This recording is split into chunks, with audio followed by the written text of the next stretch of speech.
Σήμερα πρώτο βίντεο να βάλουμε στο YouTube. Η τρελή γιαγιά θα κάνει βίντεο στο YouTube. Σήμερα θα πάμε στο μαγαζί, ok. Θα πάρουμε σοκολάτες που πολύ μας αρέσουν οι σοκολατούλες. Πάμε στο μαγαζί, ok. Ο φίλος μου άστε θα κρατάει το βιντεάκι. Θα πρέπει μέσα να κάνουμε σοκολάτες. Σου αρέσει σοκολάτες. Σοκολάτες στο Σεούλ, λοιπόν. Μέσα ρε βλάκα. Πάμε σοκολατούλες, αγόρι μου. Παίρνω μέσα στο μαγαζί. Σε κοίταμε, αγόρι μου.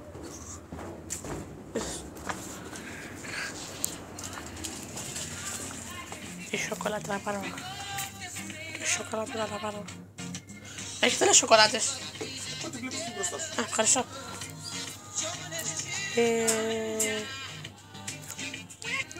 Λοιπόν, παιδιά, σήμερα θα πάρουμε σοκολάτες. Θα κάνουμε και βολτούλα να δούμε εδώ μέσα τι έχει. Ωραία, απορριπαντικά. Έχεις πολλές γεύσεις. Βρίσκεις κάτι όλα γεύσεις, πολύ ωραία. Σοκολατούλες για να πάρουμε. Γεια σας κύριε, τι κάνετε. Θα πάρουμε τσάι Αριζόνα. Πολύ ωραία γεύση, πολύ ωραία γεύση. Λοιπόν, τι να μου κάνετε, πάρουμε και σεξ άμστον. Λοιπόν, θα πάρουμε σοκολάτες. Θα πάρουμε ωραίες σοκολάτες. Θα πάρουμε και ντέρμπι, θα πάρουμε σοκολάτα ντέρμπι. Ναι, σοκολάτα ντέρμπι θέλουμε. Πόσο έχει ντέρμπι?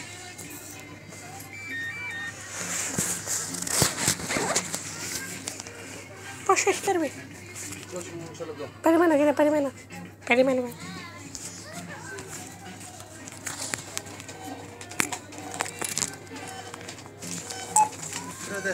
Πόσο πάρα πολύ κύριε, πάρτε.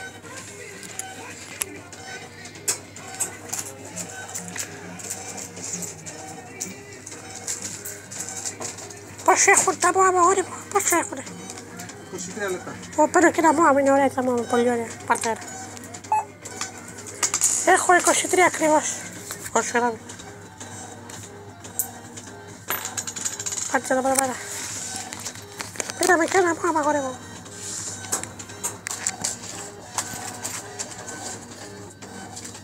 Ευχαριστώ πάρα πολύ.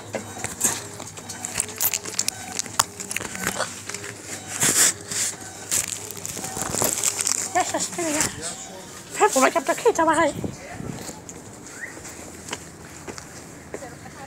Πήγαμε και στο κέι και μιλήσαμε βαρβάτα. Σαν άντρες προς άντρα. Αυτή η γάτα μας